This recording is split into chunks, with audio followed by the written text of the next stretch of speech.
Yo, what's up guys? I'm Rygo. And I'm Sean. And today we're gonna check out the brand new 2022 Reach. What's different, how it compares to the Orbit, and just go over some like technical details. So yeah, so one thing that a lot of designers strive to do is obviously they want to make the kites lighter every year. I'm still trying to figure out how kites could possibly be 10 times lighter than they were 10 years ago, right? I'm kidding. But what is different? Why is this kite lighter than last year's Reach? Yeah, there's just a lot less Dacron in the Reach kite. We only have Dacron on the wing tips on the trailing edge, and once you get into the center panels, it's doubled up canopy, so that stays pretty light. And also, there's no extra material that's connecting the canopy to the leading edge here. So there's no extra like reinforcements on the leading edge for that. What was the thought behind that? Well, you know, the Reach is just it's a very durable kite, but all around it's a lighter build, which makes it a really great kite for light winds and optimal performance, where I've never had any issues with this thing getting beat up, you know, but it's certainly not as heavy duty as, say, the Orbit, which would really like some good powered, proper wind. Which kind of makes sense, I guess, because the Orbit is like the high wind, you're going out and nuking, like made to be overpowered, whereas the Reach is more like general free ride all around. Probably like 19 to 20 is the average winds for the average rider. But I mean, you've taken this out in like some nuking conditions as well, right? That's all you kind of seem to do. Yeah, it's nice. You know, you start off kind of light on the foil, having a good time, and then the wind progressively starts to pick up. Next thing you know, you're throwing kite loops on the Reach on the foil, and then you can also have a really great time on the twin tip. And we have the high tenacity ripstop canopy. Can you, that's a little tech, I think, for even me, to be honest. I always get lost like in the technical like canopy materials. So when you say high tenacity, does that mean that it has more stretch?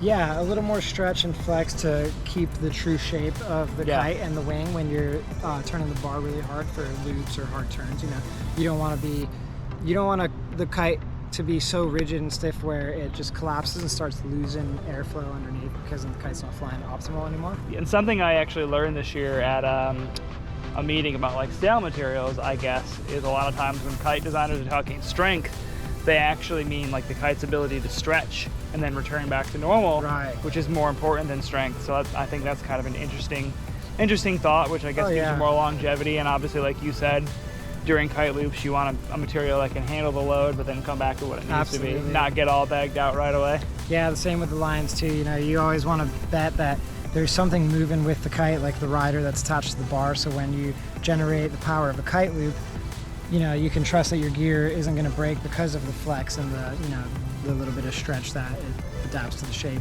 that it's changing. And we don't have to go too tech here, because obviously I'm sure if you're just like me, I get bored with like super tech stuff on kites. Yeah, I mean, the bottom line is that the Reach is like the ultimate kite for everybody. It's a super user-friendly kite, but I don't like to call it a beginner kite because it'll definitely take a beginner all the way to advanced levels of riding. And, you know, from light wind foiling all the way up to high powered looping and riding in the surf, you know, and the kite has amazing relaunch because it's so light, and it's just everything you kind of wanted in a 3-strut hybrid C with, you know, the user friendliness that it takes for a beginner to ride and get to the advanced levels as well. So I'm curious, you actually work a lot with the USA North Kite team. How many of those riders are choosing the Reach? Where are they located? And why are they, I think that's a better question for a review. Like, why are those riders using the Reach? Well, you know, so we have the first guy that comes to mind is my buddy Jameson Clower, and he's in Jacksonville, Florida.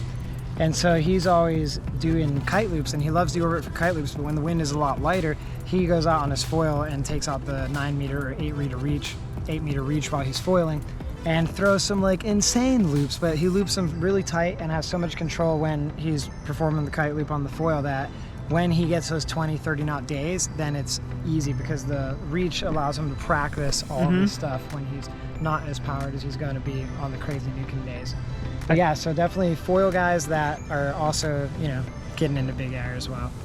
That's kind of a fun, I think that's actually something really fun about the Reach, is this is one of the few kites that I've come across so far where like the foil guys that I know and the kite loop guys that I know are frothed on it. And I've even got good feedback from some freestyle guys, albeit like I think Blake, for example, he never does freestyle, but he was talking about how he felt really good like hooking some back lobes on this kite. On the reach, yeah. On the reach. And Definitely. I think as well, being a Key West rider, I'm pretty, correct me if I'm wrong, is that the kite that Blake is? I should know this, he's on the MACkite team. He rides that a lot for I sure. think The reach is yeah. his go-to for sure. So like somewhere like where we're at right now, we're in Central Florida, but as well, all of Florida, the wind is like pretty light here, man. So Yeah. like a kite like the Reach with that lighter material kind of aimed at that rider, I think it's a really good choice if you're somewhere where it's just not cranking wind all the time. I'm trying to think what else we talked about. Is there anything else new about this kite that we should update everybody on? Besides, there's the lighter bladders through all the sizes in the range now. That's new with all of the Yeah. North kites, correct? They've Yeah. reduced the whatever it is, the weight of just the bladder. Correct, yeah. So, all right, guys, I think we'll just wrap this up here. Pretty quick overview here. Looks like we're hitting 7 minutes. That's actually not that quick. If you have any questions on the Reach, let me know. I'm gonna try to get my hands on one from Sean this year. Still haven't got my hands on one because all the MACkite guys keep boarding this kite for me. They send me demos. They will not send me this kite. So annoying, I really want to try it. But let me know if you have any questions. We'll try to answer them. I'll get those guys to write back, make them do a video on it. If you found the video helpful, give it a thumbs up, hit that subscribe button. Catch you later. See ya.